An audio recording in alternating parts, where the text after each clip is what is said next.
Ceci est un livre audio autogénéré par Google. La douleur, des animaux à l'homme. Georges Chapouthier. Vulnérabilité, adaptation et psychopathologie, CNRS UMR 7593, Hôpital Pitié-Salpêtrière, 91, Boulevard de l'Hôpital, 75 634 Paris CEDEX 13. Email, chapou@ext.jussieu.fr et UMR CNRS 8590, Philosophie des sciences, Institut d'histoire et de philosophie des sciences et des techniques, 13 rue du Four, 75 006 Paris. Philosophe et biologiste, directeur de recherche au CNRS, vice-président de la Fondation Ligue française des droits de l'animal, membre du Comité national de réflexion éthique sur l'expérimentation animale. Résumé. Il existe chez les animaux 3 mécanismes de réaction nerveuse aux influences négatives de l'environnement, la nociception, la douleur et la souffrance. La nociception, qui permet d'éviter de façon réflexe les stimulations portant atteinte à l'intégrité de l'organisme, est répandue dans tous les groupes d'animaux. La douleur apparaît chez tous les animaux vertébrés et vraisemblablement chez certains invertébrés, où des réactions émotionnelles sont associées à la nociception. La souffrance apparaît chez les animaux tels que les oiseaux et les mammifères, où un état mental supérieur est associé à la nociception et à la douleur. L'une des caractéristiques des êtres vivants est d'interagir avec leur environnement. Pour que ces interactions soient particulièrement fructueuses pour l'organisme, il faut que des mécanismes physiologiques permettent aux êtres vivants de savoir ce qui est bon ou mauvais pour eux. Chez les animaux, de tels mécanismes résultent notamment de capacités à éviter ce qui nuit à l'organisme. Au fur et à mesure que les animaux deviennent plus complexes, ces capacités deviennent elles-mêmes plus élaborées. C'est cette progressivité des processus qui préside à ce qu'on peut appeler, de manière très approximative comme on le verra, la douleur, que je voudrais montrer ici. Une précision sémantique s'impose d'abord sur la notion même d'animal 1. On peut entendre le terme animal en y incluant ou non l'être humain. Dans l'exposé qui va suivre, j'entendrai ce terme dans son acception traditionnelle excluant l'homme. Non pas que je conteste le moins du monde la place de l'homme, animal particulier dans la classification zoologique, au sein du groupe des primates et proches cousins des chimpanzés, avec qui il partage d'ailleurs 98% de ses gènes, mais parce que, malgré les objections fréquentes des utilitaristes anglo-saxons qui préfèrent nommer les animaux non humains, cette dichotomie homme-animal me paraît plus adaptée, à la fois à la compréhension pratique et à une discussion qui concerne la place de l'humanité par rapport au monde animal. 2. Dans cet exposé, je tenterai de montrer comment, dans l'arbre généalogique des espèces animales, les phénomènes liés à la douleur et à la souffrance apparaissent de manière progressive, en fonction du niveau de complexité des organismes. Pour terminer, je montrerai que ces aspects évolutifs et progressifs des phénomènes douloureux s'intègrent dans un modèle général de la complexité chez les êtres vivants, le modèle de la mosaïque 3. D'abord la nociception. Une des caractéristiques des animaux est d'être capable d'effectuer des mouvements locaux, comme le mouvement d'une partie du corps, ou généraux, déplacements, pour éviter des éléments de l'environnement qui pourraient leur être néfastes. Pour ce faire, ils disposent de systèmes d'alerte qui les informent que certains éléments de l'environnement sont trop froids ou trop chauds, trop durs ou trop pointus, trop ou pas assez salés, bref qu'ils constituent une menace pour l'intégrité de leur corps. Ces systèmes d'alerte, en général fondés sur les mécanismes nerveux, on les appelle les mécanismes nociceptifs 4. Donnons une idée de la manière dont ces mécanismes fonctionnent, et entrons un peu dans les processus de la biologie. Plus précisément, ces mécanismes partent de récepteurs sensoriels, situés dans la peau ou au sein des organes internes. Ces récepteurs sont sensibles aux variations excessives de certains agents externes ou internes à l'organisme, comme les variations de pression ou de température, qu'ils enregistrent et transmettent ensuite, dans un code approprié, à des chaînes de cellules nerveuses appelées neurones. Ces chaînes de neurones transmettent les informations depuis les récepteurs jusqu'au système nerveux central, qui est ainsi alerté. En retour, le système nerveux peut déclencher les réponses musculaires appropriées pour compenser ou éviter les variations excessives enregistrées au niveau des récepteurs sensoriels, retrait de la partie du corps menacée par des agents extérieurs, modification de la posture ou fuite de l'animal. Chez les vertébrés, groupe animal auquel l'espèce humaine appartient, la nociception est gérée par une partie accent aigu évolutivement ancienne du système nerveux, commune à tous les vertébrés depuis les poissons ou les reptiles jusqu'aux oiseaux et aux mammifères. Cette partie a été nommée par le neurophysiologiste Boscher V, le cœur réticulaire du système nerveux. Elle comprend principalement la moelle épinière et le tronc cérébral, pour se terminer dans les noyaux les plus anciens du thalamus. Même si la nociception peut ensuite être transférée dans d'autres régions du système nerveux, y compris les régions les plus élevées, responsables de la pensée consciente comme le cortex cérébral, elle est fondamentalement traitée par le cœur réticulaire et donc, largement de manière inconsciente.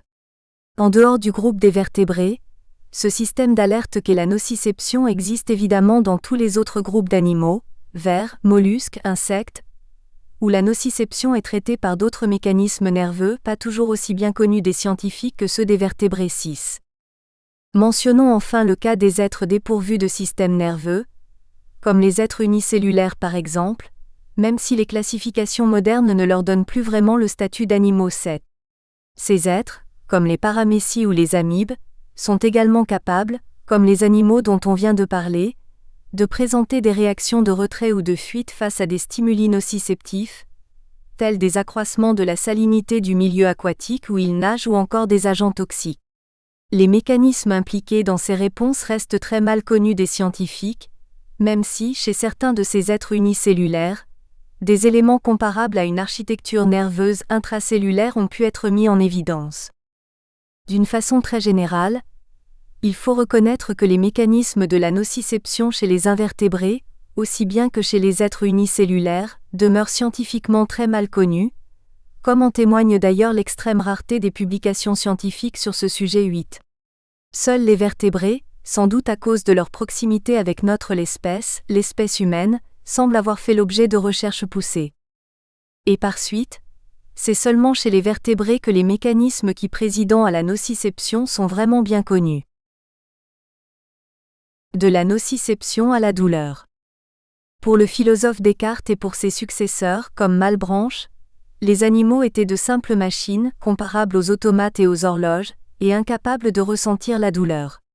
En fait, c'est surtout Malebranche qui a poussé ces thèses de Descartes à l'extrême.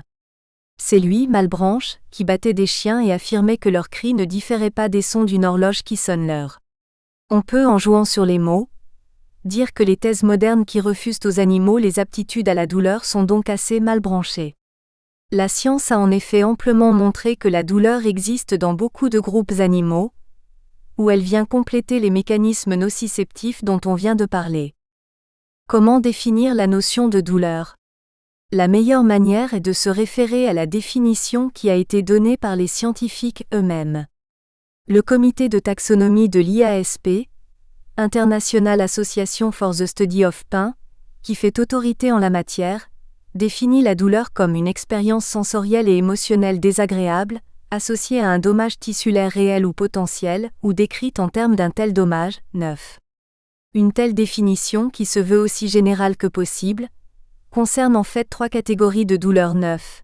Les excès de nociception, mais aussi les douleurs dites neurogènes, qui sont liées à des lésions du système nerveux, et les douleurs dites psychogènes, ou psychosomatiques, qui ne reposent pas sur des lésions tissulaires observables, mais qui peuvent être décrites dans les mêmes termes.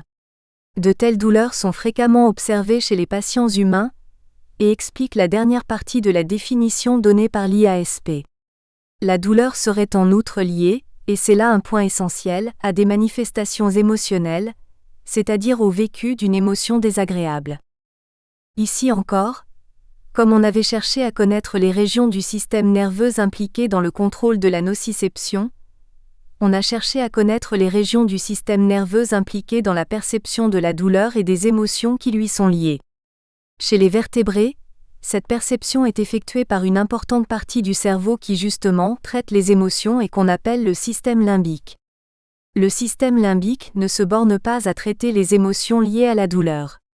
Il est aussi responsable de toutes les émotions agréables, de plaisir ou de joie, ou plus désagréables, de frustration ou de colère.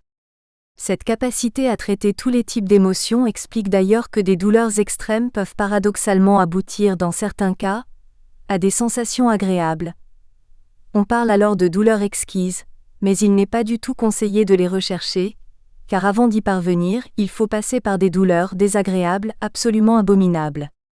La douleur existe certainement aussi chez d'autres animaux que les vertébrés, s'ils sont capables d'un vécu émotionnel. Cela a été démontré, par exemple, chez des animaux très émotifs comme les pieuvres cis, qui possèdent sans doute des régions de leur cerveau un peu comparables au système limbique des vertébrés. La question reste en revanche très mal connue pour les autres invertébrés. Il reste que la douleur apparaît comme un degré supérieur dans la nociception, impliquant un vécu émotionnel. De la douleur à la souffrance et à la conscience. Qu'en est-il maintenant de la souffrance ? La question est d'autant plus compliquée que les termes douleur et souffrance sont souvent employés l'un pour l'autre dans le langage populaire.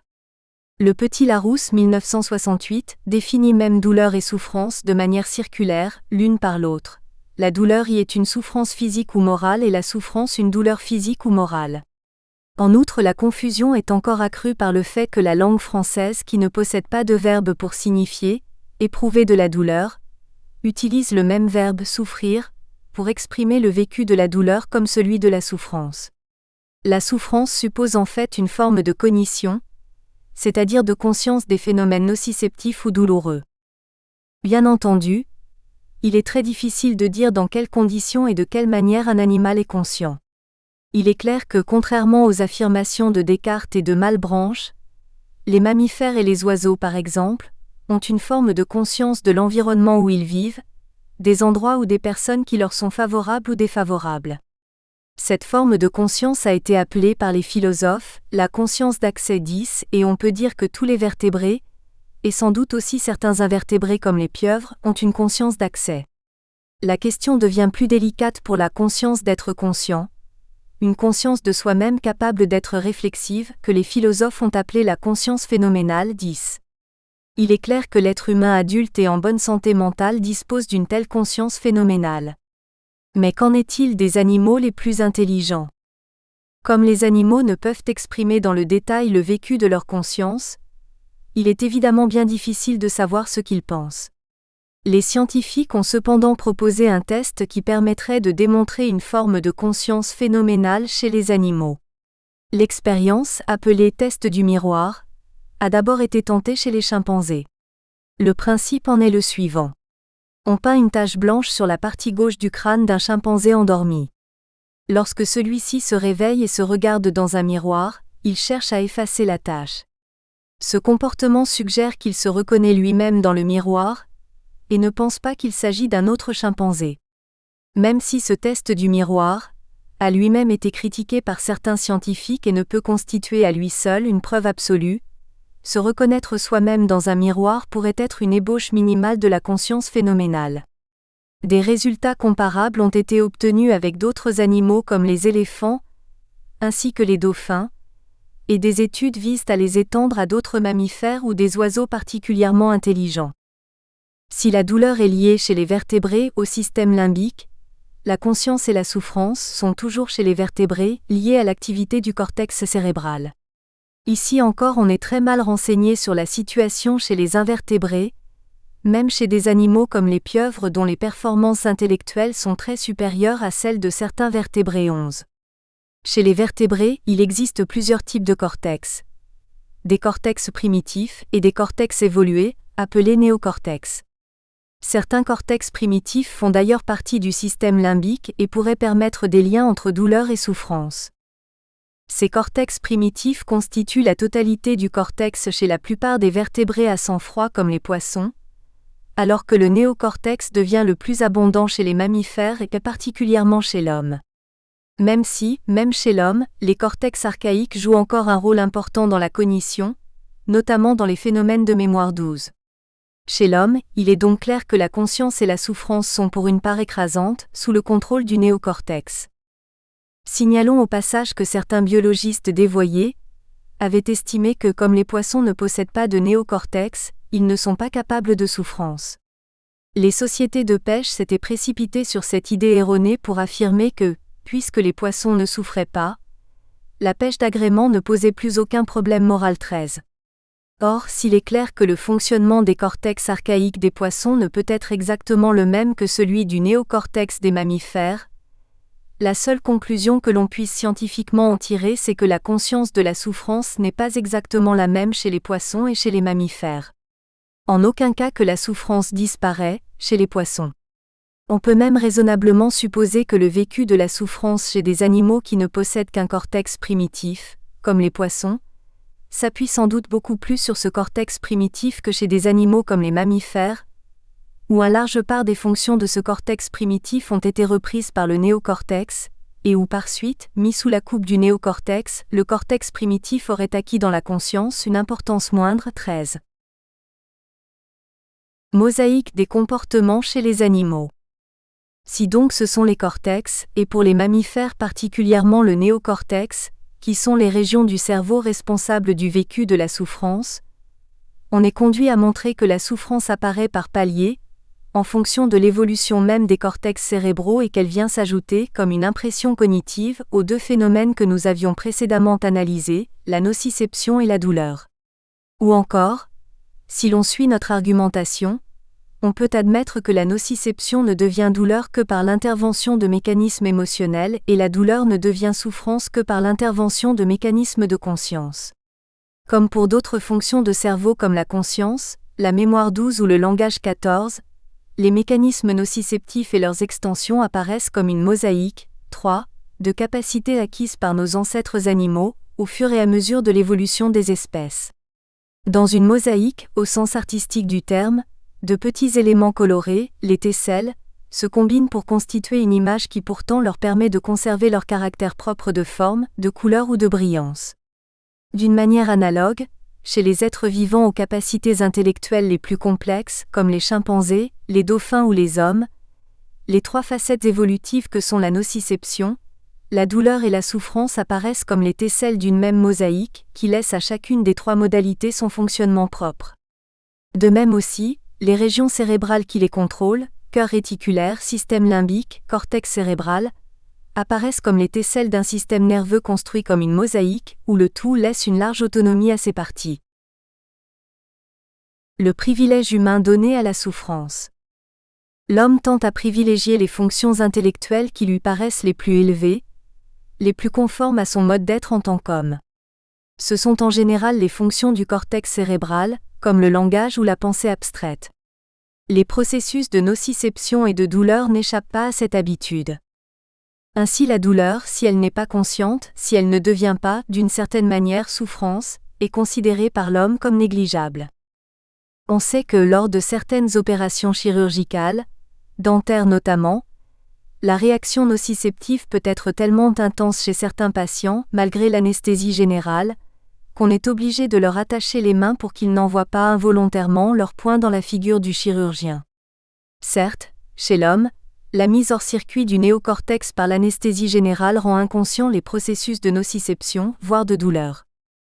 On peut raisonnablement supposer qu'il en est de même chez les animaux proches de l'homme, et il est donc heureux que la loi rende obligatoire l'anesthésie générale pour toutes les expériences scientifiques impliquant de la chirurgie chez les vertébrés, sauf, cependant, remarquons-le, si l'expérimentateur juge l'anesthésie incompatible avec les finalités de son expérience. Ces mesures légales constituent, sans aucun doute, un progrès dans la manière de traiter les animaux d'expérience, auxquels l'homme doit beaucoup pour le développement de sa médecine. Il faut cependant ajouter que les invertébrés évolués, comme la pieuvre ou le homard, pour ne citer que ces seuls exemples, ne bénéficient pas de ces mesures légales. Pas plus d'ailleurs que les vertébrés quand ils sortent du cadre strict de l'expérimentation animale, comme c'est le cas pour les oies soumises au gavage ou pour les taureaux mis à mort dans les arènes, pour ne citer, parmi bien d'autres, que ces deux exemples tristement célèbres. Malgré leur grande utilité, on peut donc regretter le caractère très partiel des mesures légales évoquées. Des liens existent évidemment entre douleur et souffrance puisque chez le sujet conscient et éveillé, toute douleur physique peut provoquer une souffrance. Bien entendu, le vécu de cette souffrance dépend ensuite de la façon particulière dont s'exerce la pensée chez chaque espèce. Le vécu existentiel d'un poisson rouge n'est évidemment pas le même que celui d'un chien, d'un chimpanzé ou d'un être humain. Chez l'être humain, la souffrance peut même atteindre des dimensions spirituelles qui restent propres à notre espèce et à son puissant néocortex 15.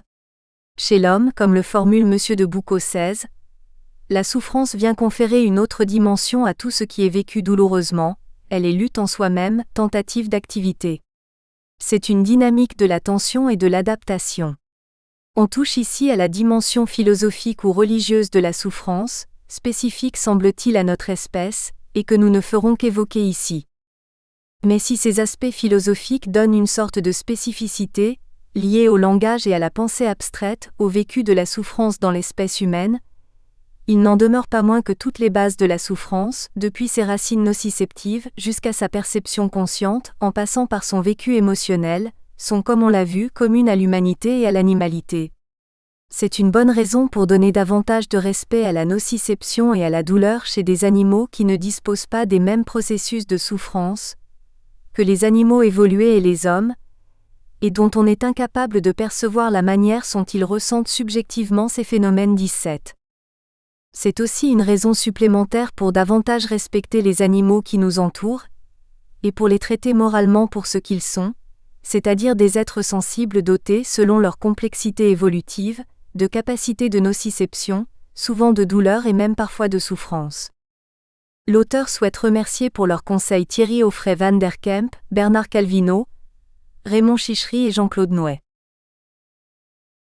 Référence 1. Chapoutier G. Au bon vouloir de l'homme, l'animal de Noël, Paris 1990. 2. Voir aussi Nouet J.C., Chapoutier G. Humanité, Animalité, quelles frontières? Édition Connaissance et Savoir, Paris 2006. 3. Chapoutier G. L'homme, ce singe en mosaïque, Odile Jacob, Paris 2001. 4.